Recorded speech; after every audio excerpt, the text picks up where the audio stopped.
C'est l'heure de la revue de la presse et des médias israéliens de ce matin sur Studio Kalita, relayé sur les ondes des radios juives parisiennes. Pas de titre dominant ce matin dans la presse israélienne, mais plusieurs développements importants. Le Israël Hayom nous propose en manchette en effet des extraits d'une interview exclusive de Nikki Haley, l'ancienne ambassadrice des États-Unis à l'ONU, qui sera l'invité d'honneur du forum d'Israël Hayom, donc de ce journal pour les relations israélo-américaines, qui se tiendra, ce forum, le 27 juin prochain à Jérusalem, donc au lendemain de la présentation du volet économique du plan de paix américain à Bahreïn. Et d'une certaine manière, ceux qui se sont habitués aux déclarations extrêmement pro-israéliennes de Nikki Haley restent quelque peu sur leur faim ce matin, puisque le sort-titre qui se dégage de l'entretien que Nikki Haley a accordé à Boaz Bismuth, rédacteur en chef du Israël Hayom, eh bien c'est « Nous protégerons l'État d'Israël » ou encore « La sécurité d'Israël est au-dessus de tout dans le plan de paix américain ». Bref, dirons-nous, une sorte de déclaration de principe à laquelle on pouvait légitimement s'attendre de la part d'une personnalité aussi pro-israélienne que Nikki Haley, qui, comme le rappelle Bismuth en introduction de cet entretien, est devenue durant son mandat d'ambassadrice la chouchou de l'État d'Israël et de la communauté juive américaine.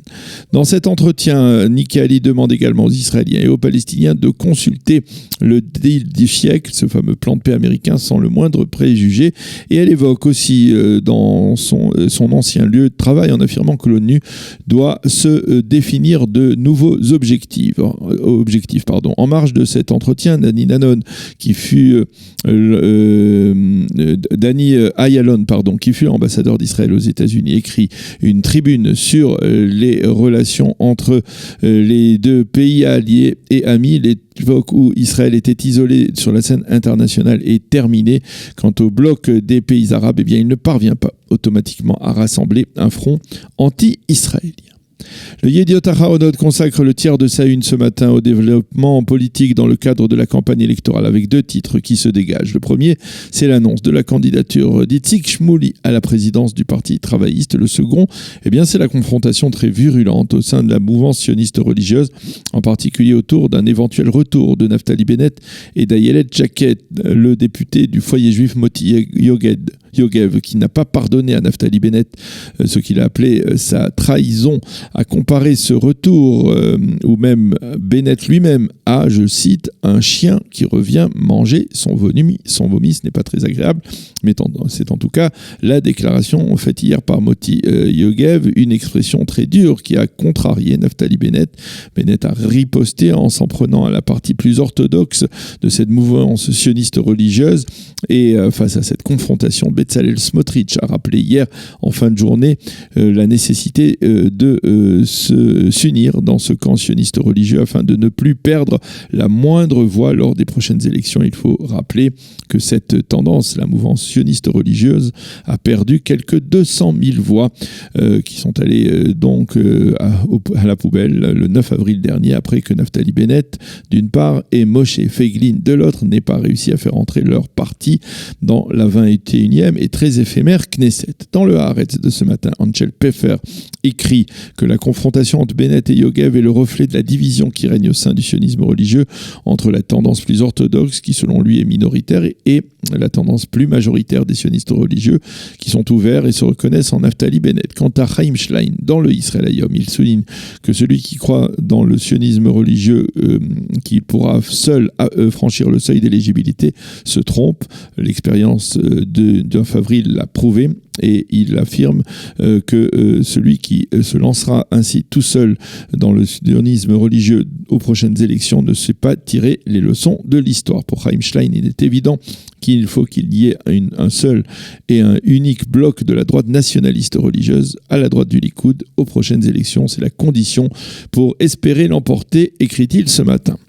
Quant à la candidature d'Itzik Shmouli à la présidence travailliste, elle se rajoute à celle de Stav Shafir et d'Amir Peretz. Shmouli prend l'engagement de ramener au bercail du Parti travailliste certaines brebis qui s'étaient égarées. Et l'un des commentateurs politiques a déclaré hier sur les ondes de la radio israélienne, et sur un ton quelque peu ironique, qu'il risquait d'y avoir bien plus de candidats à la présidence du parti que des lecteurs pour cette formation. La chaîne 12 et son analyste politique Amit Segal ont interviewé hier soir pour la première fois en exclusivité le nouveau ministre de la Justice, Amir Ohana, du Likoud. Celui-ci affirme dans cet entretien ne pas écarter l'éventualité que certains, peut-être au sein du parquet israélien, soient en train de lui préparer un dossier judiciaire afin de tenter de le dissuader de mener une politique qu'il entend mener, à savoir réduire l'influence de la Cour suprême et son interventionnisme dans les législations de la Knesset. Les quotidiens de ce matin et surtout les sites d'information annoncent la nomination par Binyamin Netanyahou d'un conseiller spécial dont la mission sera de mobiliser l'électorat russe en faveur du Likoud, un électorat qui, on le sait, est traditionnellement proche d'Avigdor Lieberman, ce qui a eu pour effet de susciter à la fois la colère et le mépris d'Avigdor Lieberman, qui a fait remarquer que les sondages actuels donnaient à son parti Israël Beiteinu quelques 10 mandats. Et que c'est la raison essentielle donc de la nomination faite par Binyamin Netanyahou qui, selon Avigdor Lieberman, se comporte de manière, je le cite, hystérique. Le Maariv nous montre ce matin une photo impressionnante de l'incendie d'un champ provoqué par un ballon incendiaire tiré à partir de la bande de Gaza en direction du territoire israélien. Et le titre du journal se rapporte ce matin à la riposte israélienne à ces incendies. Il s'agit de la décision du gouvernement de geler totalement l'activité de pêche au large des côtes de la bande de Gaza et d'imposer donc un blocus maritime de ces côtes. Il convient de souligner qu'au cours des derniers jours, le domaine de pêche des Gazaouis en mer s'est tout à tour élargi, puis retréci de jour en jour au fur et à mesure que le nombre de ballons incendiaires envoyés en Israël augmentait.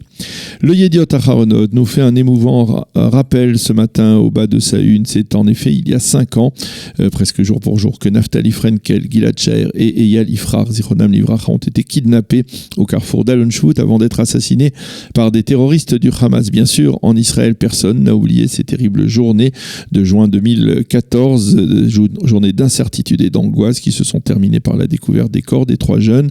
Mais ce matin, dans une forme d'hommage et de souvenir, le Yediot Aharonot reprend la dernière photo commune de Naftali Frenkel et de Gilad Shaer. C'était à la veille de leur enlèvement, lors d'une journée de détente organisée par leur yeshiva de Mekor Chaim. On les voit avec plusieurs de leurs camarades faire une pyramide humaine. Alors ce matin, le Yediot a interrogé ses camarades qui étaient sur cette même photo. Ceux-ci avouent que le souvenir de leurs copains disparus est omniprésent à tous les instants clés de leur vie, mais ils reconnaissent qu'ils ont choisi de continuer à vivre à l'ombre de ce drame.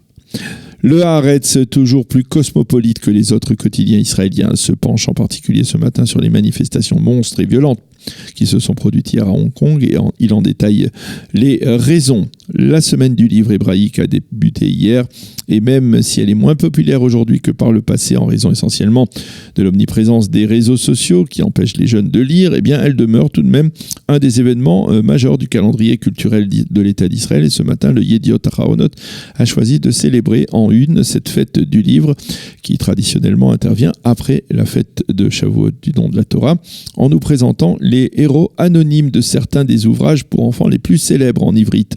Il s'agit des ouvrages que tous les jeunes Israéliens ou tous les Israéliens de souche connaissent, comme par exemple l'histoire de Hamisha Ballonim, 5 ballons.